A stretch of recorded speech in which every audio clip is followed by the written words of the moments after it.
El archivo llegó en una caja anónima, sin remitente, sin instrucciones, sin nota alguna que explicara por qué había aterrizado justo en mi buzón. Era una caja gris, de cartón duro, con cinta envejecida y un olor tenue a humedad. No parecía un paquete extraviado de correos, ni uno de esos sobres promocionales que envían las empresas. Había algo en su peso, en el silencio que la envolvía, que transmitía una especie de invitación forzada, como si alguien hubiera intentado entregármelo sin ser visto, con la urgente necesidad de que llegara solo a mis manos. Cuando la abrí, lo primero que encontré fue un cuaderno de tapa verde, grueso, rugoso, con un año escrito a mano en la portada, 1968. No había título, ni nombre de colegio, ni escudo, ni nada que lo identificara. Solo ese número, como un marcador abandonado por alguien que ya no quería recordar.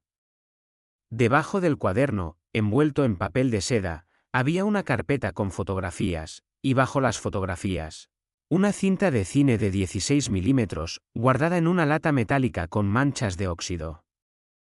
Sentí una punzada extraña en el estómago, la sensación de haber abierto algo que llevaba demasiado tiempo esperando que alguien lo hiciera. No era la primera vez que me enviaban archivos antiguos, pero había algo en este paquete que provocaba una inquietud distinta. Tal vez era el año 1968, un periodo de cambios, protestas, silencios incómodos, decisiones que dejaban cicatrices en el registro oficial, o quizás la ausencia total de explicaciones. Aquello parecía más una advertencia disfrazada de regalo. Comencé por el cuaderno verde. Al abrirlo, descubrí que estaba dividido en secciones, cada una marcada con un separador desgastado. Las primeras páginas contenían listas de alumnos, notas de asistencia, horarios, indicadores de conducta, y una columna final para observaciones. Todo estaba escrito a mano, con la caligrafía firme de un profesor veterano.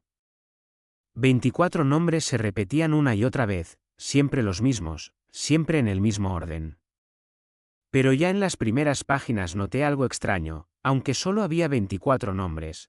En varias fechas aparecía el número 25 en el resumen diario. Había marcas de asistencia donde el profesor había anotado 25 presentes, 25 en clase, 25 en fila. Otra cosa me inquietó aún más, en las páginas donde se consignaba el número total de alumnos por curso, el profesor había escrito, de forma impecable y sin tachones, 24. ¿Cómo podía haber 25 presentes si solo existían 24 alumnos inscritos? Pasé las páginas una por una, buscando errores, tachaduras, signos de cansancio en la caligrafía. Nada. Todo era coherente salvo por ese detalle perturbador, repetido con la insistencia de un patrón que intenta hacerse notar. Dejé el cuaderno a un lado y abrí la carpeta con fotografías. La primera imagen mostraba a un grupo de niños de entre 11 y 12 años, posando en el patio del colegio. Era una foto típica de fin de curso, todos alineados en 3 filas, con sus uniformes impecables. Las manos cruzadas, el sol cayendo desde un lado, proyectando sombras alargadas sobre el suelo de cemento. Conté los cuerpos, 24. Conté las sombras, 25. Al principio pensé que podría haber una sombra de un adulto fuera del encuadre, o quizá un error de iluminación. Pero las sombras eran todas del mismo tamaño, proyectadas en la misma dirección, con la misma nitidez. Y la sombra extra estaba justo entre 2 niños que no dejaban espacio físico para que alguien se hubiera colocado allí.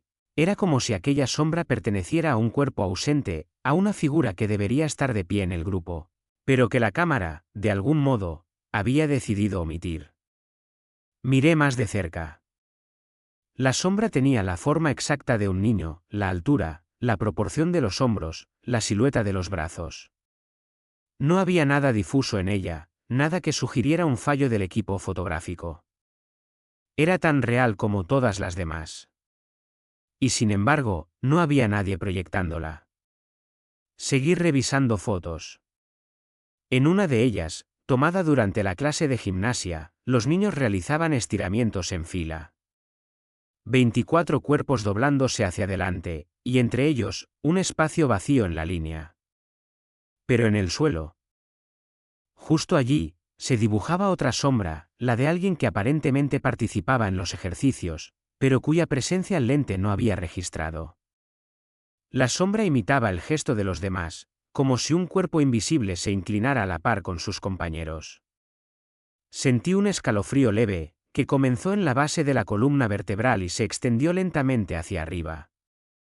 No era miedo directo todavía, sino la inquietud visceral de darse cuenta de que algo escapa a la lógica, de que hay un error demasiado limpio, demasiado repetido como para ser casual. Pasé a las fotos de aula. En una de ellas, los alumnos estaban sentados en sus pupitres, todos mirando hacia la cámara excepto uno, cuyo asiento estaba vacío.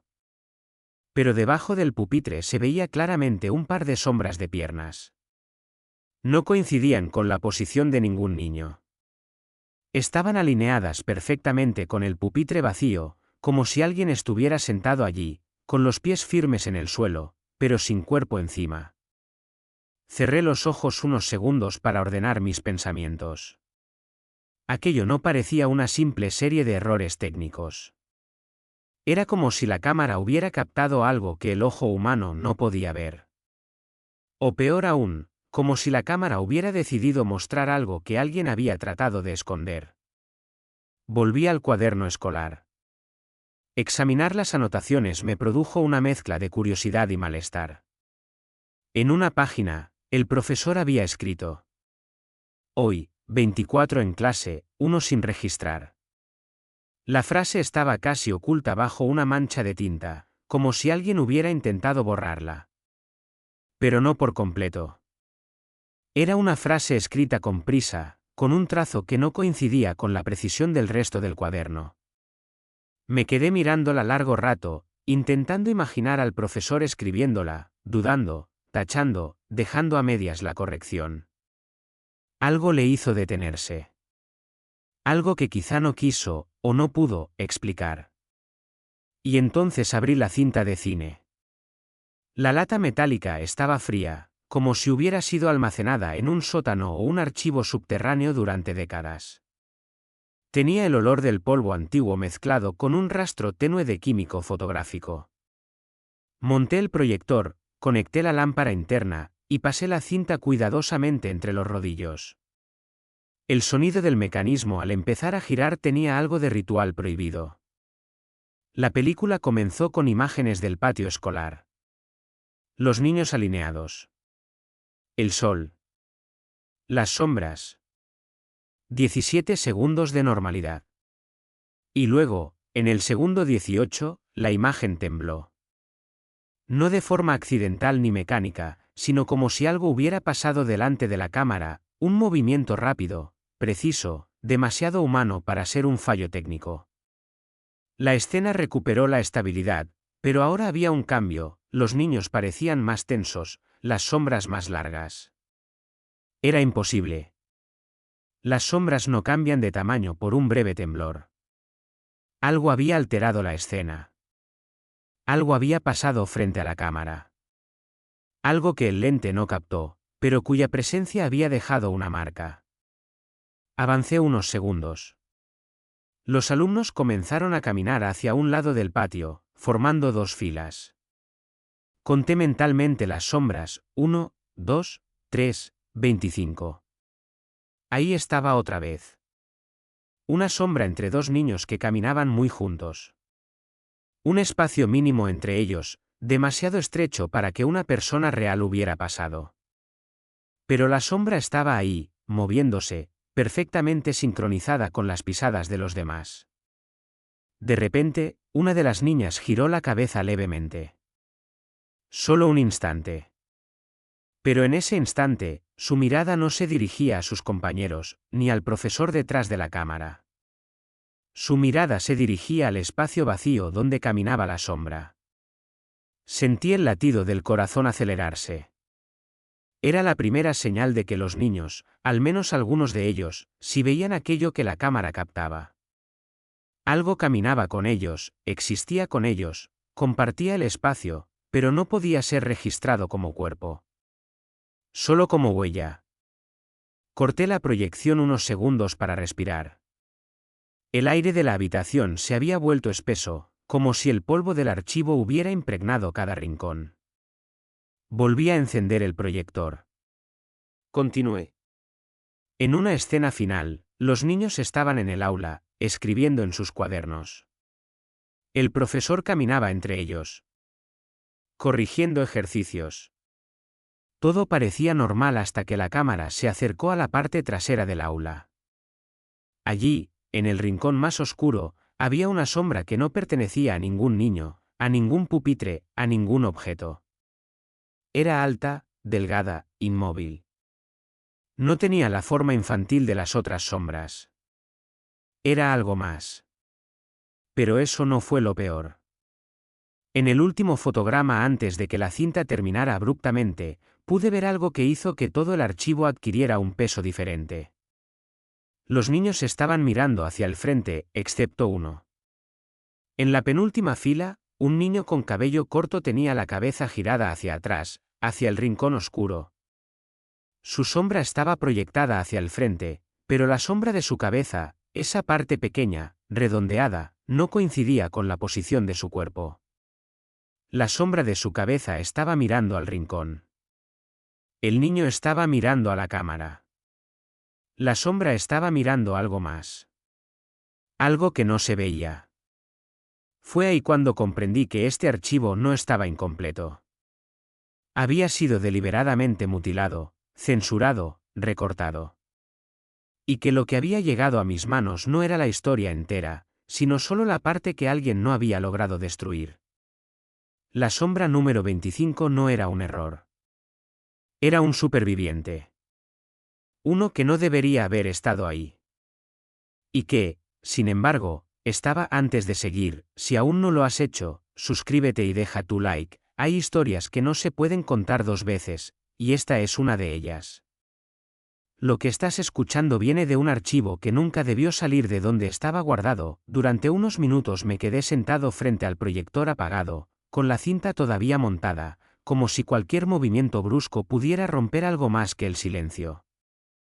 El zumbido de la lámpara enfriándose y el leve olor a polvo quemado creaban la sensación de estar en un pequeño cine clandestino donde acababa de proyectarse una película que nadie había autorizado. El cuaderno verde, la carpeta de fotografías y la lata metálica parecían observarme desde la mesa, alineados como piezas de un rompecabezas que ya no podía fingir que no había empezado a resolver. No podía sacarme de la cabeza la idea de la sombra número 25. No como un detalle curioso para una anécdota, sino como una presencia insistente que atravesaba tanto la película como el cuaderno y las fotografías. Empecé a ver el archivo como un todo, la caligrafía del profesor anotando 25 presentes donde solo había 24 nombres, las sombras desparejadas, el pupitre vacío con piernas inexistentes apoyadas en el suelo, la figura alta en el rincón del aula, la sombra que miraba en una dirección distinta a la del cuerpo. No eran errores dispersos. Eran variaciones de un mismo motivo. Quise aferrarme a una explicación racional, a cualquiera, defectos en la emulsión fotográfica, fallos del proyector, sobreexposición, trucos de luz. Me repetí que los años 60 no eran precisamente una época de precisión técnica en todas partes, que podía haber anomalías. Pero cuanto más intentaba convencerme, más se imponía una intuición incómoda. Esos fallos eran demasiado coherentes entre sí, demasiado constantes en escenas diferentes, a lo largo de semanas distintas, con distintos ángulos de cámara y tipos de luz. Era como si algo, o alguien, hubiera insistido en estar presente sin ser invitado.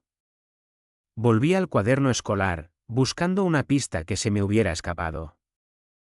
Las fechas estaban ordenadas, los días lectivos enumerados, los exámenes, las excursiones.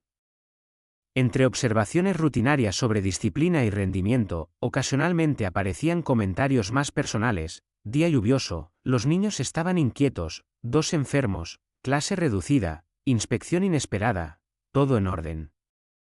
Nada que apuntara a algo extraordinario. Hasta que llegué a una página donde la letra del profesor cambió ligeramente. No era un cambio evidente, pero el trazo se apretaba más. Las palabras parecían un poco más inclinadas. En una de las líneas, junto a la fecha, había escrito: 24 más 1. Sin explicación, sin nombre. Solo ese signo sumatorio que no encajaba con la frialdad del resto del cuaderno.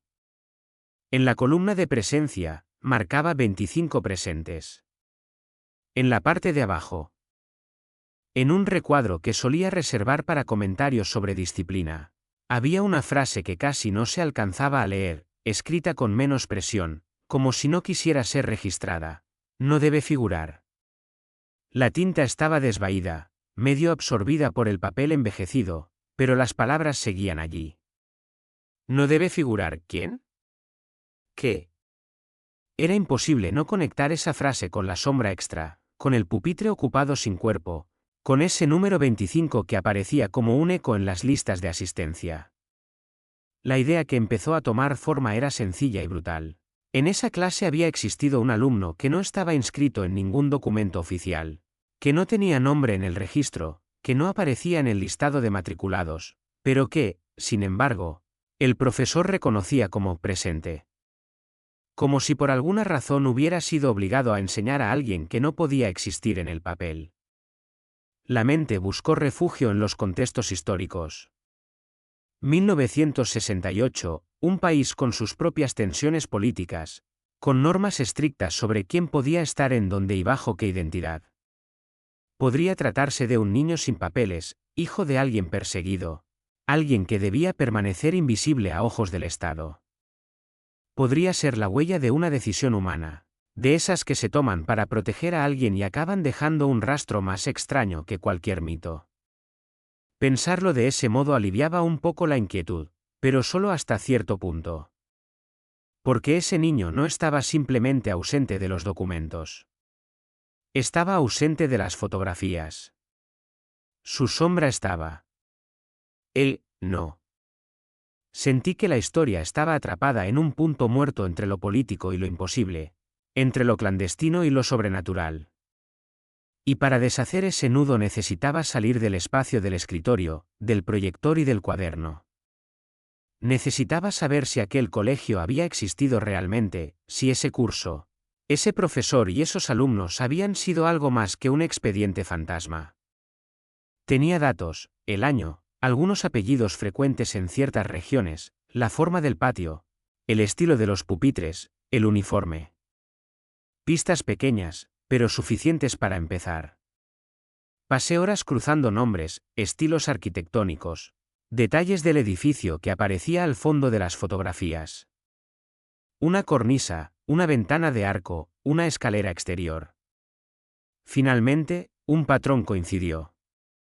Encontré, en una foto de archivo municipal digitalizada, el mismo patio, el mismo edificio, solo que décadas más tarde. El colegio existía. Tenía nombre, ubicación, historia. Había sido fundado mucho antes de 1968 y cerrado a principios de los años 90 por reestructuración de la red escolar. La ficha digital mencionaba reformas, cambios de nombre, fusiones con otros centros. Nada fuera de lo común en apariencia. Pero el simple hecho de confirmar que el lugar era real me obligó a ir más lejos. No bastaba con mirar pantallas. Tenía que ir físicamente al archivo local. Tenía que tocar los documentos, ver los libros de matrícula, comprobar con mis propias manos si, entre los prolijos listados mecanografiados, había alguna fisura. La visita al archivo fue, en sí misma, parte del descenso. El edificio tenía ese olor a papel viejo y barniz desteñido típico de los lugares donde el tiempo se organiza en cajas y estanterías. El funcionario de turno me llevó a una sala de consulta y me dejó solo con varios tomos, registros de matrícula, actas de claustro, informes de inspección. Los años 60 ocupaban una estantería entera. Abrí el libro de matrícula de 1968. Página tras página, nombres, fechas de nacimiento, domiciliaciones, firmas de los padres. El curso correspondiente al cuaderno verde aparecía ahí, 24 alumnos, todos inscritos, con fotos tipo carnet pegadas al lado de cada ficha. 24 caras, 24 pequeñas historias condensadas en una imagen de rostro serio, de frente, sobre fondo neutro. No había rastro de un número 25. Ninguna ficha sin foto. Ningún hueco extraño. Sin embargo, cuando localicé las actas de evaluación de fin de curso, vi algo que me hizo detener la respiración. En el acta de ese curso en concreto, la primera columna enumeraba de nuevo los nombres de los alumnos. Y encima, en letra mecanografiada. El total de matriculados, 24. Pero en la esquina inferior derecha, a máquina, aparecía un dato de asistencia global, promedio diario de alumnos presentes, 25. Alguien, mucho tiempo atrás, había tecleado ese número sin darse cuenta, o tal vez dándose perfectamente cuenta, reflejando una realidad que no encajaba con la oficial. No podía tratarse de un simple error aritmético, porque el promedio se repetía en varias actas trimestrales. Habían calculado con 25, sin tener registrado el nombre del 25. Seguí tirando de ese hilo. Leí informes de inspección donde se alababa la disciplina de la clase, la puntualidad, el buen orden. En uno de ellos, el inspector anotaba, casi de pasada, que la relación alumno-profesor era ligeramente superior a la media, aunque el número de matriculados fuera correcto. Esa frase, ligeramente superior a la media, resonó en mi cabeza con un doble sentido incómodo. ¿Había percibido el inspector una presencia extra sin poder nombrarla?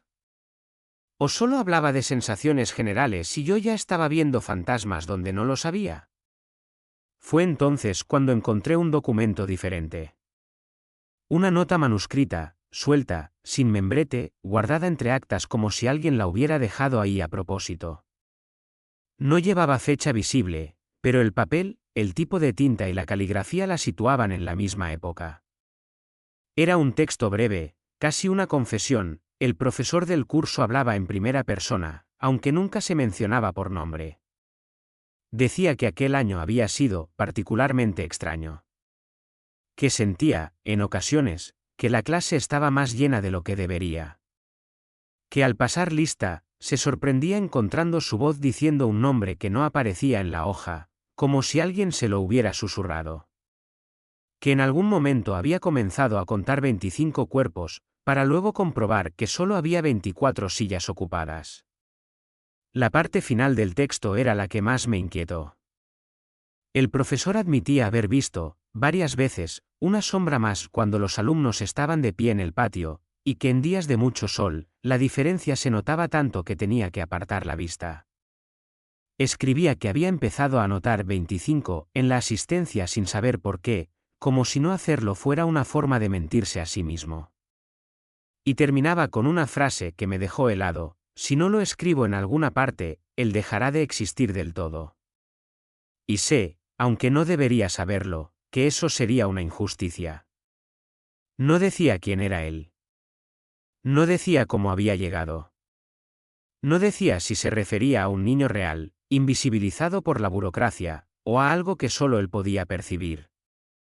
Pero esa frase, dejará de existir del todo, combinada con el no debe figurar del cuaderno, dibujaba una tensión insostenible. El profesor se debatía entre la obligación de obedecer una norma no escrita de borrado y la necesidad íntima de reconocer una presencia que percibía como real.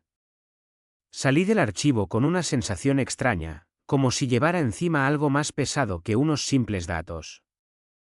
Lo racional me susurraba explicaciones. Quizá el profesor sufría algún tipo de trastorno, quizá había perdido a un familiar y proyectaba su ausencia en el aula, quizá la sobrecarga laboral había deformado su percepción. Pero aquella hipótesis se hacía añicos cuando recordaba las fotografías, la cinta de cine, la coherencia de las sombras. Si todo era producto de una mente inestable, ¿por qué la cámara parecía estar de su lado? Al volver a casa, el cuaderno verde y la carpeta de fotos me esperaban como si no me hubiera ido. Encendí de nuevo el proyector, esta vez con una decisión distinta. Ya no iba a mirar solo las escenas evidentes, sino los márgenes, los bordes, las esquinas, los reflejos. Sabía por experiencia que las cosas importantes rara vez se ponen en el centro. En la siguiente pasada de la película, noté detalles que antes me habían pasado desapercibidos. Pequeños movimientos en el fondo, miradas fugaces de los alumnos hacia lugares donde no había nadie visible. Pausas mínimas en la rutina, como si por un instante se concentraran en algo que no formaba parte de la actividad normal de clase. En tramo concreto, el profesor escribía en la pizarra mientras los niños copiaban. La cámara estaba fija al fondo de la sala, captando toda la escena. De repente, sin que nadie pareciera moverse, una hoja en blanco, en el pupitre vacío del fondo, se deslizó ligeramente hacia un lado. No era un viento perceptible, ni un golpe de alguien al pasar, porque nadie se levantó. Era un movimiento demasiado lento y deliberado para atribuirlo al azar. Cuando la hoja se detuvo, la luz del sol que entraba por la ventana hizo visible, por una fracción de segundo, una sombra pequeña justo encima del papel. Como la sombra de una mano que se hubiera apoyado ahí. En otro momento, durante una formación en el patio, la cámara captó algo aún más perturbador. Los niños estaban en fila, y el profesor comprobaba sus uniformes. La lente osciló ligeramente, como si quien filmaba hubiera movido el equipo para ajustarlo. Esa oscilación reveló un reflejo en una ventana del edificio. En ese reflejo, durante apenas un instante, se veían las filas de niños desde atrás. Y en la última fila, donde en el plano directo solo había 2 alumnos, el reflejo mostraba 3 figuras. Cuando la cámara recuperó la posición original, el tercero había desaparecido. Era como si el mundo reflejado, la versión indirecta de la realidad, se resistiera a obedecer la censura que imperaba en el lado visible. Como si los cristales, los suelos, la luz misma se negaran a borrar por completo al que no debía figurar. La sensación de que aquel material no era solo un archivo escolar, sino el registro involuntario de una pelea silenciosa entre el olvido y la memoria, se volvió casi insoportable. Empecé a preguntarme qué había pasado después de ese curso. ¿Qué había sido del profesor? ¿Qué había sido de los otros alumnos? Y, sobre todo, ¿qué había sido de esa presencia número 25 que no encontraba lugar ni en el registro oficial ni en la imagen directa, pero que se empeñaba en sobrevivir en forma de sombra? Abrí de nuevo la carpeta de fotografías.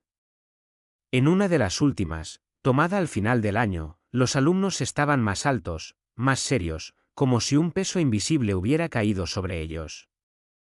El profesor aparecía en un costado, con una expresión en el rostro que no sabría si describir como cansancio o miedo. Volví a contar, 24 cuerpos. 25 sombras. Esta vez, sin embargo, hubo un detalle nuevo. En la parte inferior de la foto, donde alguien había escrito con pulso firme curso 1968, 24 alumnos, aparecía, en tinta más tenue, como añadida después, una línea casi borrada por los años, más uno que no debía estar. Las palabras eran apenas legibles, pero suficientes para entenderse. Alguien, probablemente años después, había tenido la necesidad de dejar constancia de eso, de ese uno que no debía estar y que, sin embargo, seguía allí.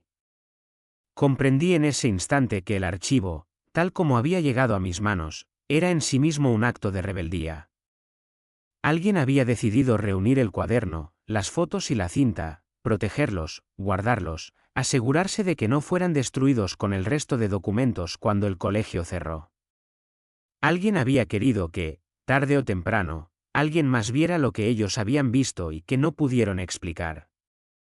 Que entendiera que en ese aula, en ese año, en ese curso, hubo una presencia que no encajaba en ningún casillero administrativo, pero que los acompañó día tras día. Y fue entonces cuando surgió una pregunta que cambió el tono de todo lo que estaba haciendo: ¿por qué a mí? ¿Por qué esa caja había llegado a mi buzón, tantos años después, sin remitente, sin pistas, como si el archivo hubiera decidido encontrarme a mí y no a otra persona? No tenía ninguna conexión aparente con ese colegio, con esa ciudad, con esos nombres.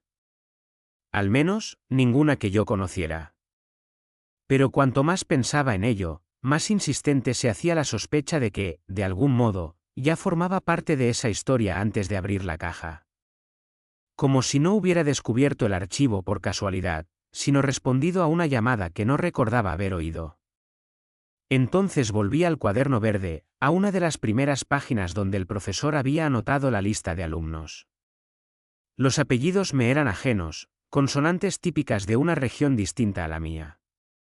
Pero en medio de la lista, un apellido saltó a la vista con una familiaridad incómoda. No era el mismo que el mío, pero se parecía demasiado al apellido de mi abuelo materno, con una sola letra de diferencia. En la columna de observaciones, junto a ese nombre, el profesor había escrito: cambió de domicilio. No había más datos. Solo esa anotación que pasaría desapercibida para cualquiera que no se detuviera en ella. Pero yo lo hice. Y en ese momento, comprendí que la distancia entre mi vida y ese aula de 1968 podía no ser tan grande como había creído.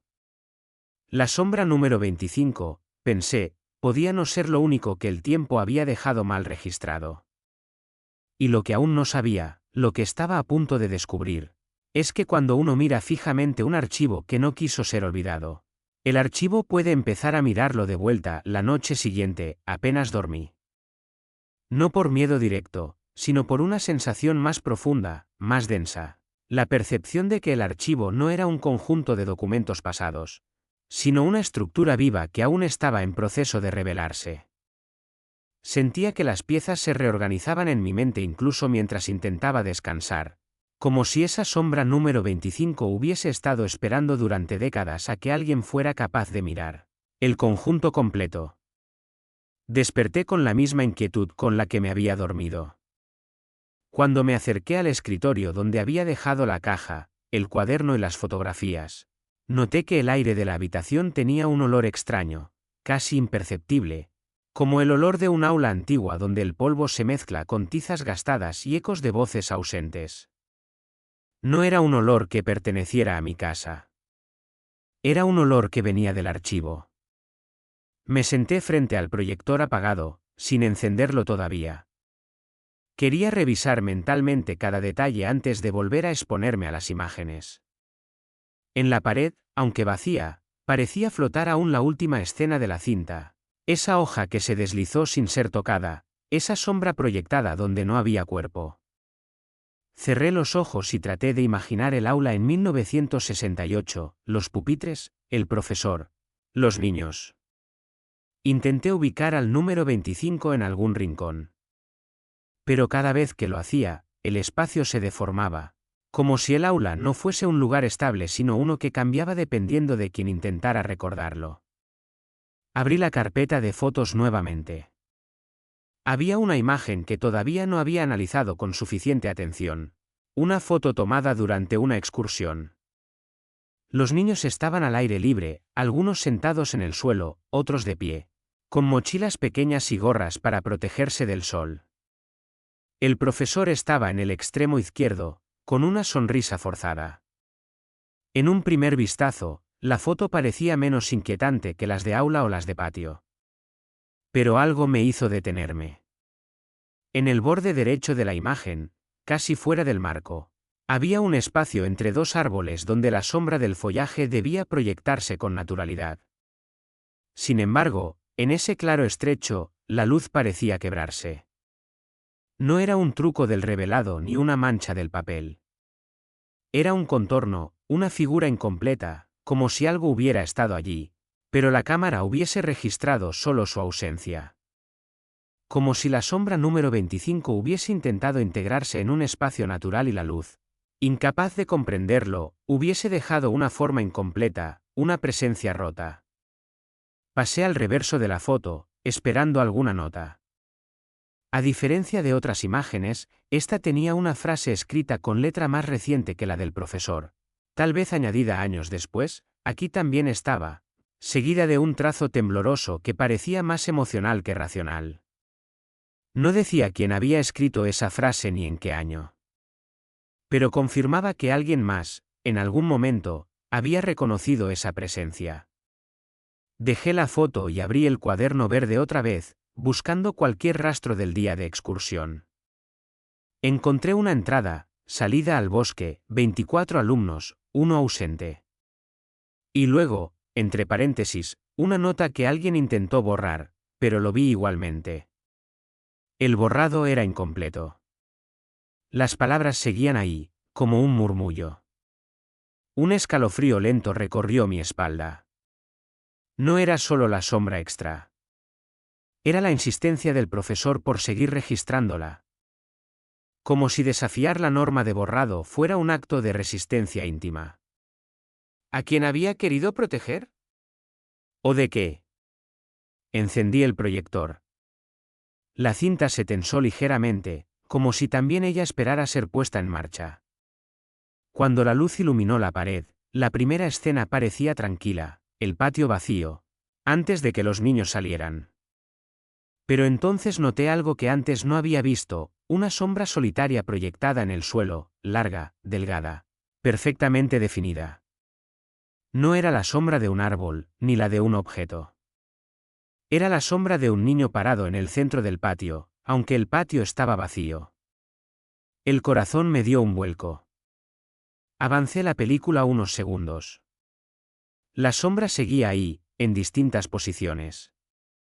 Siempre sola. Siempre sin cuerpo que la acompañara. Era imposible que eso hubiera pasado desapercibido para el profesor o para quien filmara. Pero quizás era precisamente el hecho de que la sombra no tuviera cuerpo lo que hacía que pasara inadvertida a ojos humanos. Una presencia que no podía ser vista de frente, pero que la luz no podía ignorar. Continué avanzando. En una escena posterior, vi algo aún más perturbador, los niños entrando en el aula desde el patio. Conté sus sombras con atención, pausando fotograma por fotograma. Había 25 sombras, pero solo 24 cuerpos entrando por la puerta.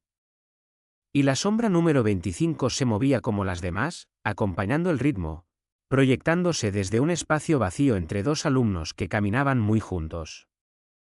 El proyector zumbó con intensidad creciente, como si el aparato mismo sintiera el peso de lo que estaba mostrando. La imagen tembló durante un segundo y luego recuperó nitidez. Entonces vi algo que me obligó a detener la cinta de inmediato. En uno de los fotogramas sucesivos, entre los alumnos que entraban en fila, había un rostro más. Por una milésima de segundo, donde antes no había nadie, aparecía la silueta de un niño. No nítido, no completo, no como un cuerpo real, sino como un deslizamiento. Una forma que parecía estar allí y no estar al mismo tiempo. Como si la película hubiera captado un reflejo de algo que intentaba cruzar de un lado a otro de la imagen. El rostro no tenía rasgos definibles, solo dos cavidades donde deberían estar los ojos. Y una curva suave donde estaría la boca. La imagen desapareció en el siguiente fotograma. Me quedé mirando la pared durante un largo rato sin encender de nuevo la cinta. Era demasiado. Cada minuto de la película ofrecía algo que hacía más difícil sostener cualquier explicación racional. Y lo peor era que empezaba a sentir que ese niño invisible, ese alumno sin registro, no era simplemente un eco del pasado. Comenzaba a sospechar que su presencia podría no haberse quedado atrapada en 1968. Tomé el cuaderno verde otra vez y lo abrí por una página donde no había reparado lo suficiente. Allí, junto a las anotaciones habituales, había un dibujo infantil, claramente añadido por uno de los alumnos. Una pequeña figura hecha con trazos simples, como los que hace un niño con prisa. El dibujo mostraba una fila de niños, todos de pie, con sus uniformes. A un lado, un niño dibujado fuera de la fila, sin color, sin rostro, como una sombra. Y sobre la figura sin rostro, con letras torpes, estaba escrito: él también juega. La mano me tembló ligeramente. Un niño de la clase había dibujado a la presencia número 25. Y lo había representado como parte del grupo.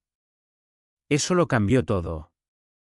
Hasta ese momento, había interpretado la sombra extra como una anomalía técnica, un error, una manifestación involuntaria de algo que nadie había querido reconocer. Pero ese dibujo decía otra cosa. Decía que los niños sí lo habían visto. Que esa presencia formaba parte de la vida cotidiana del aula, aunque no estuviera inscrita en ningún registro. Pasé a otra página. Había un segundo dibujo, casi oculto entre anotaciones. Esta vez, el niño de la sombra estaba rodeado por los demás alumnos. Pero los otros niños aparecían borrosos, como si el dibujante no los hubiera querido detallar. El único nítido era él, la figura sin rostro.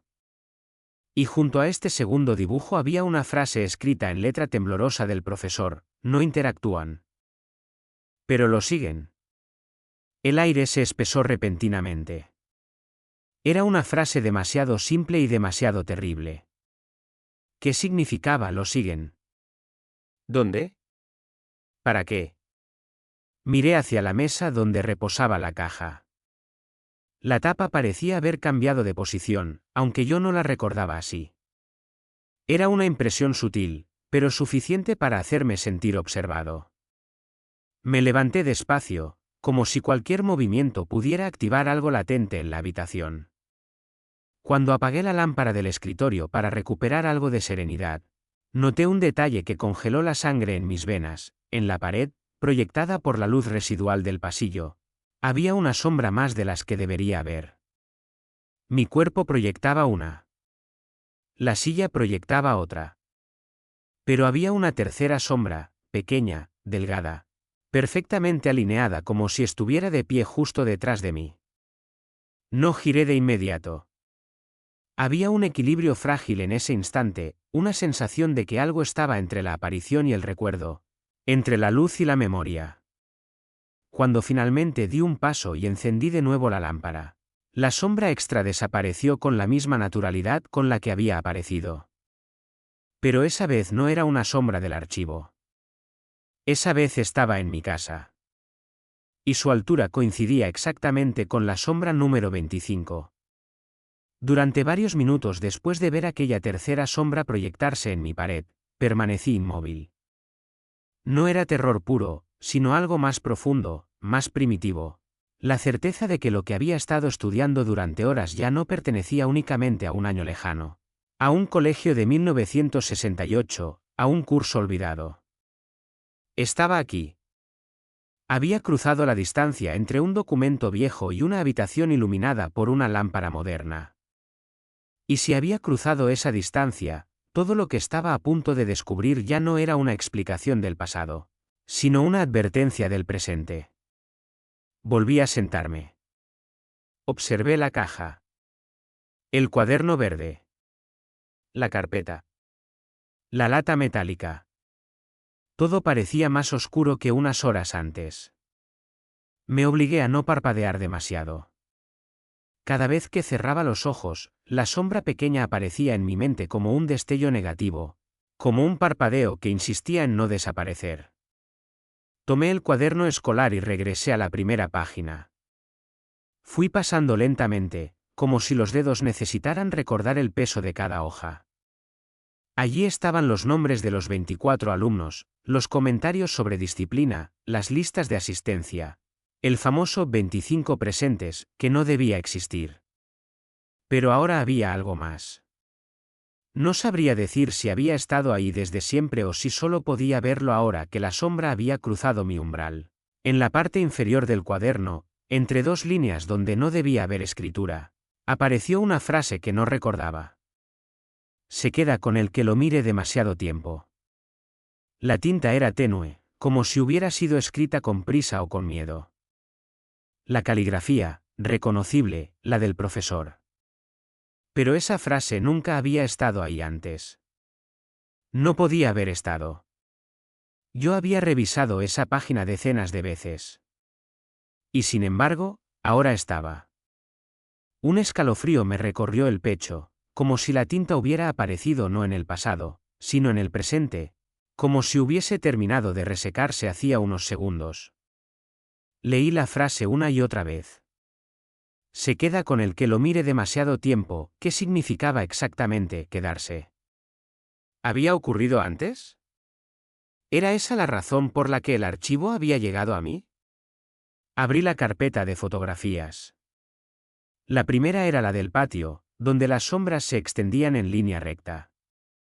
Ajusté la lámpara para ver mejor, como si eso pudiera revelarme algo que no había visto antes. Y lo hizo. En la esquina inferior derecha, donde antes solo había tierra, ahora distinguí una marca tenue. Una pisada de zapato pequeño, la huella incompleta de un niño. La fotografía no podía haber cambiado. Y sin embargo, había cambiado. Tomé la segunda foto.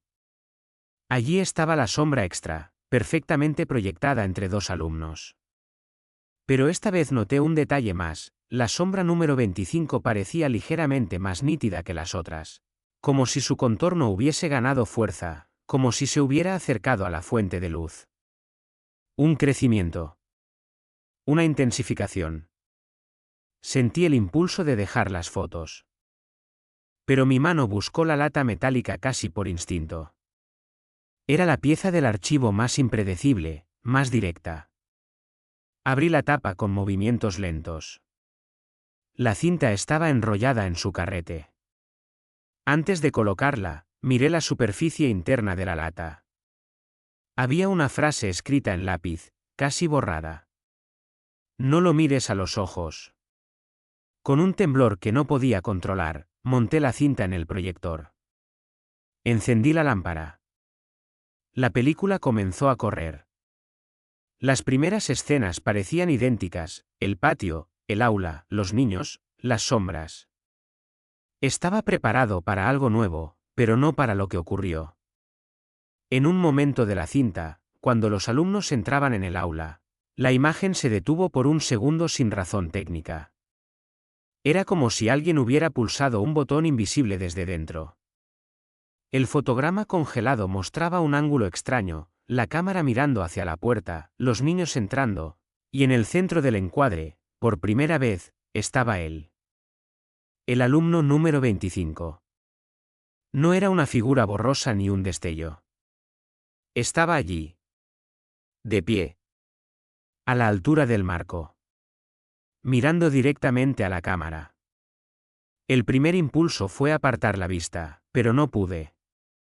Era como si algo en el fotograma estuviera diseñado para atrapar la mirada, para impedir que uno la desviara. El rostro del niño, si es que podía llamarse rostro, no tenía rasgos definidos. Era como una máscara incompleta, una superficie suave donde los ojos deberían estar. No había boca, pero el contorno insinuado parecía formar un gesto demasiado humano. El proyectar de la cinta emitió un sonido irregular. El fotograma permaneció congelado más tiempo del debido. 1 segundo. 2. 5. 10. Y entonces la sombra número 25, en la pared proyectada, se movió. La figura en la pantalla no cambió. Pero la sombra proyectada sí. Mi cuerpo se quedó rígido. La sombra se desplazó 1 milímetro hacia mí, como si estuviera respondiendo a mi atención. Como si mi mirada fuera el puente que le faltaba para avanzar. Detuve la cinta como pude. El silencio volvió, pero un silencio distinto, como si cada pared de la habitación escuchara mi respiración. Fue entonces cuando noté algo, en el borde del proyector. En la superficie metálica donde debía reflejarse la luz, había un pequeño reflejo. Una mancha oscura, perfectamente rectangular, como una marca estampada por un dedo. Pero no era un dedo de adulto. Era demasiado pequeña. Del tamaño exacto de la mano de un niño. Retrocedí mentalmente. Los dibujos del cuaderno. La frase del profesor. La sombra en mi pared. La pisada en la foto. El niño congelado en la cinta. La advertencia: no lo mires a los ojos. Y entonces, por primera vez desde que abrí la caja, comprendí la estructura oculta de todo aquello. No era un archivo escolar. Era un registro de transmisión. Un mecanismo, cuidadosamente preservado, que buscaba un receptor. Un alumno número 25 que no tenía cuerpo, pero sí continuidad. Una presencia que solo necesitaba una cosa para mantenerse con vida: ser observada. Por eso el profesor había dejado notas contradictorias. Por eso los niños habían dibujado su figura. Por eso alguien había guardado el archivo en secreto. Por eso había llegado a mí. Yo había sido el primero en mucho tiempo en mirarlo el tiempo suficiente. Y ahora él estaba aquí. No como un fantasma, no como una maldición, sino como algo mucho más difícil de nombrar. Una sombra que ya no pertenecía a un aula de 1968, sino a la habitación donde yo estaba sentado. Apagué el proyector con un golpe seco. Pero la sombra no desapareció del todo. Seguía allí, apenas perceptible, adherida a la esquina más oscura de la pared, como esperando. En ese momento comprendí la frase final del cuaderno, la que había pasado por alto. El que lo ve, lo trae. Sentí la respiración fría a mi espalda. No era mía. No me atreví a girarme. Sabía que si lo hacía, si confirmaba lo que ya estaba ocurriendo, la sombra número 25 dejaría de ser un recuerdo escolar para convertirse en algo más definitivo. Algo que ya no podría apagar ni cerrar en una caja. Algo que, a partir de esa noche, caminaría detrás de mí. No ocupando un pupitre vacío, sino mi sombra.